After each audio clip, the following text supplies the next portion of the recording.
First of all, it's a big jump from the Bronze Age to the 18th century, but I do hope that it is worth to listen. And many thanks for the invitation, especially to Orsi, who, to be honest, pressed me to come here and to talk about our mummies. As the other Ildiko and Anita Csukovits is not here, I showed some pictures of them who were working on this material. So the story began in 1994 when during renovation works at the former Dominican church located in the main square of Vác, construction workers unexpectedly uncovered a long-forgotten crypt or entrance to a crypt that had been used in the mid-century until it was sealed in the early 19th century. Upon entering, the parish priest was confronted with a remarkable sight. In a large number, rows of old coffins, some painted, others wrapped in textiles, were lined up in orderly fashion. It soon became apparent that many of the remains were in remarkably good state of preservation, and numerous bodies were found either in a good state of preservation. As the crypt was not intended to be preserved in its original form, it was converted into a columbarium, which still functions today. The bishopric of Vác commissioned the Tragor Ignác Museum, the local museum, to conduct a full-scale exploration. This project significantly enriched the enriched the museum collection with approximately 1,800 artifacts dating back to the 18th century. I put something, so, sorry.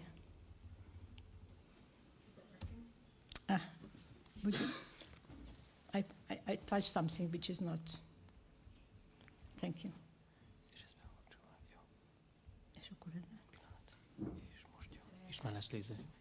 Okay, thank you.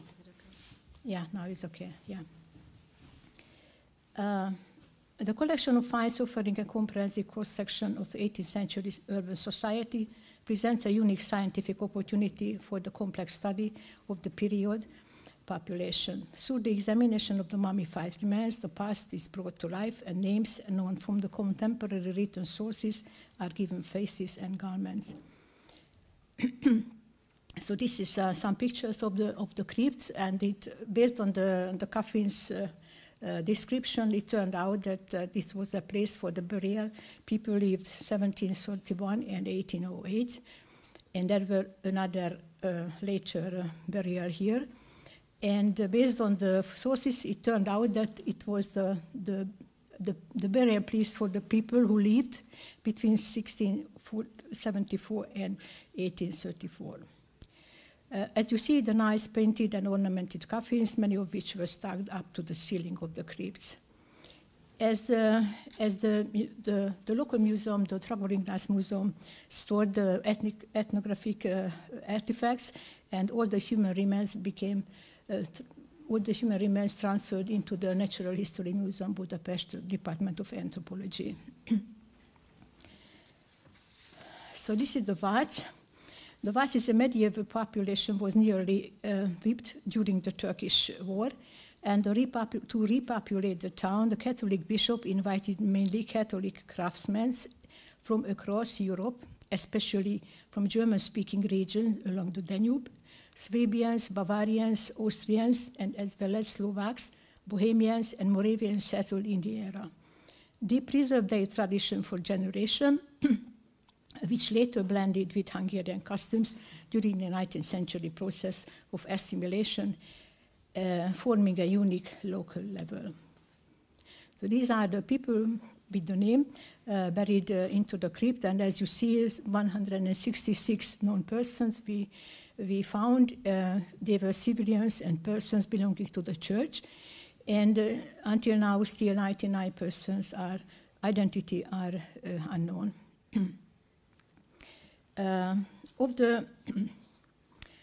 Of the 262 coffins found in the crypt, 69 belong to children. Age and coffin color, which had symbolic meanings, were used to classify them. Children under 14 made up 25% of the burials, and those under 2, 60%. Both figures lower expected than based on the general mortality estimates in Kesta is another city not so far. Although some demographic studies on child mortality in the late 18th century and early 19th centuries exist, they are limited and often affected by accuracy of historical sources. And as you see here, there are quite a lot of limitation. For example, no targeted demographic research has been conducted in the complete city of Vác. So that's what I'm speaking about. This is just the crypt people. Although the Dominican crypt offer valuable insight, but represents only about 1 to 5% of the city's deaths between 1739 and 1808. And even the parish registers are inconsistent, and many deceased, especially children, were buried without names or dates in their coffins, making identification even more difficult without further methods such as DNA analysis. So these are the contemporary sources. You can see that we have deaths and baptizes and wedding registers, and all of them are available for the research, and there are some records include date of age and death, sex, family name, relatives, sometimes occupation, and very rarely, but in some cases, the cause of death.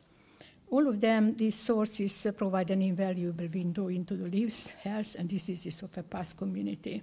And these are the baptizing registers. Actually, it's the 3 books.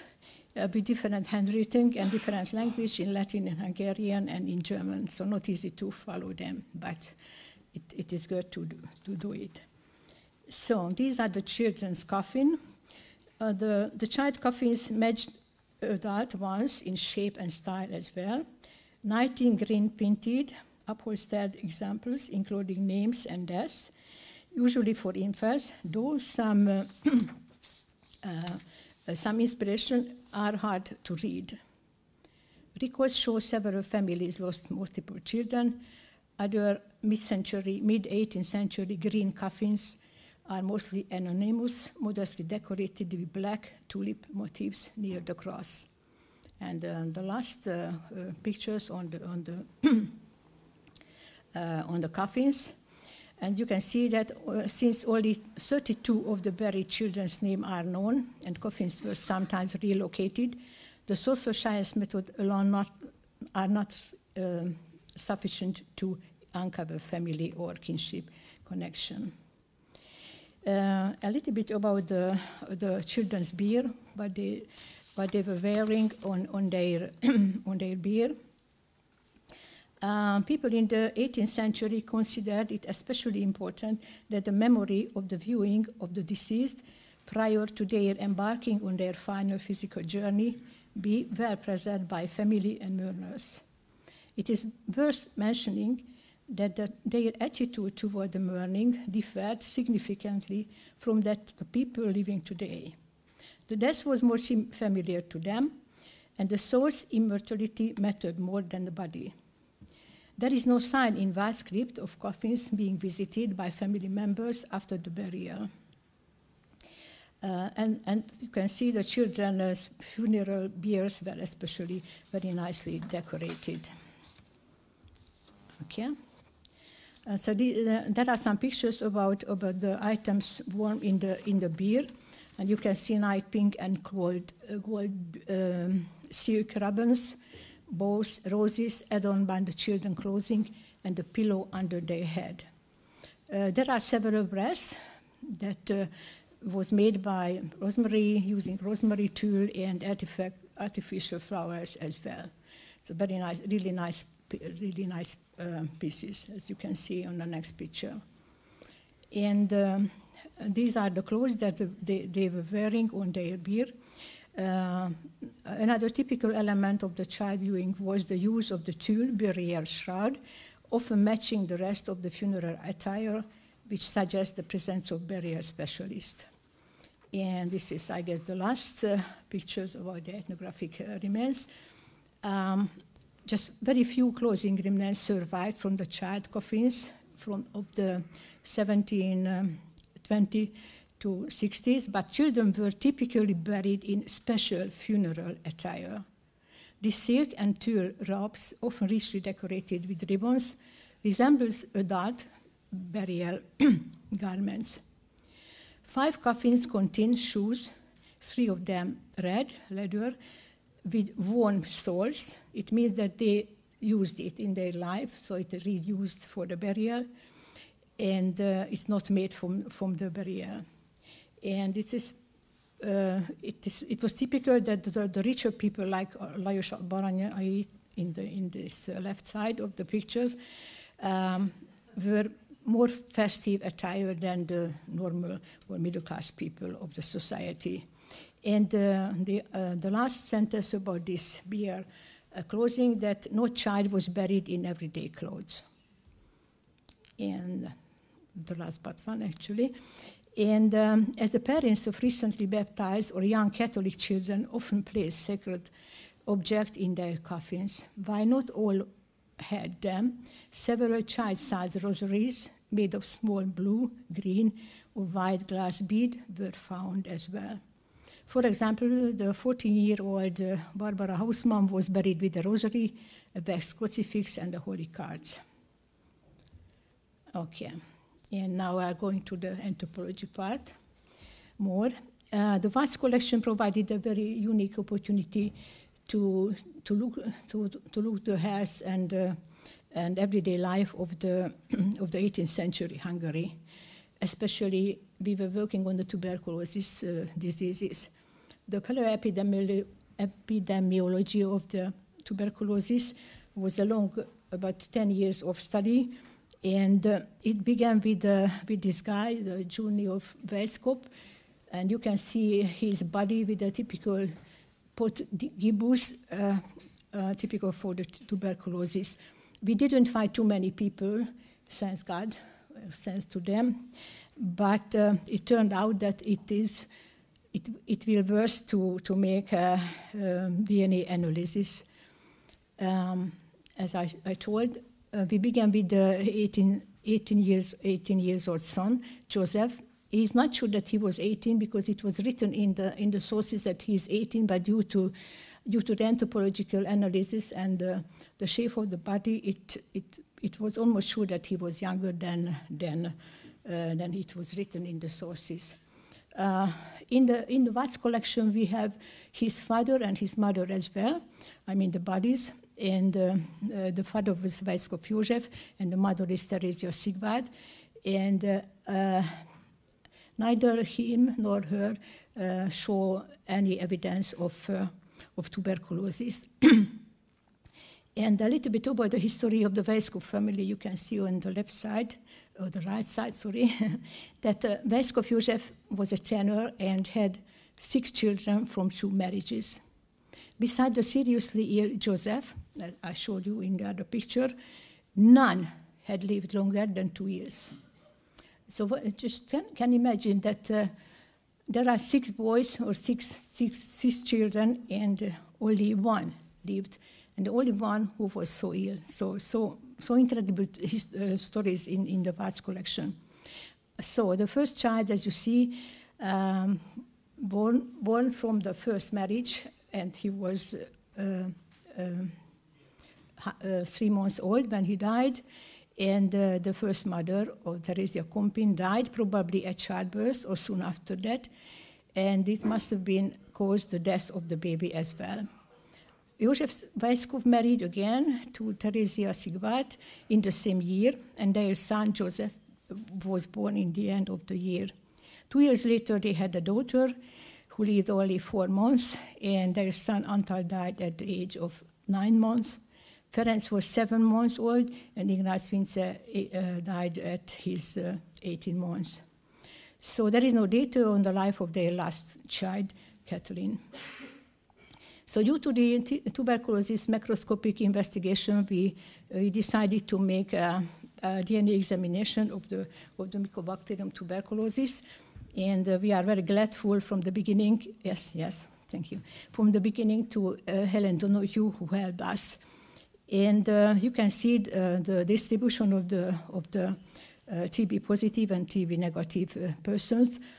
And I want to emphasize that the younger specimen, younger than 20 years old, tested positive, and more than 60% of them were infected with TB. And just some cases of other diseases, for example, it was a very nice case of the Langerhans cell histiocytosis, which is a benign tumor, and the first time of we were even published in the historical anthropology. And there were autopsy cases as well.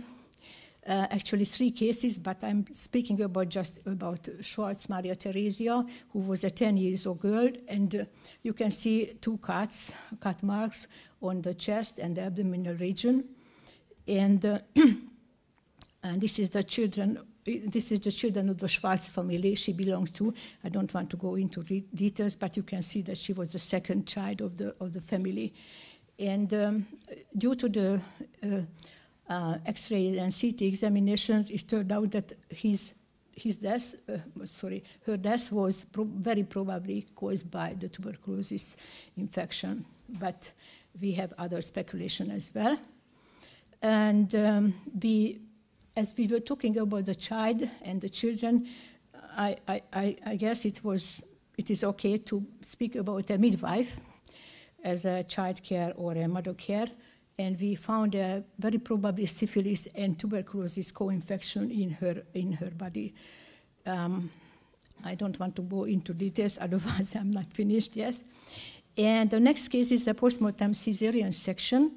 We know that there was a mother, Theresia Borsodi, who died at her 26-year-old, and there was a child who died the same day, and based on the translation of the death registry, it says that Theresia Borsodi, the wife of János Weisskopf, it's a different Weisskopf, postmaster, died in her 26th year after receiving all the sacraments. She passed away in childbirth along with her son, who was delivered alive by caesarean section and baptized. The most important part of it, that it was a post-mortem caesarean section, and the other one, that they emphasized that the little son was still alive because they were able to baptize. And it was important that the body, as I already told.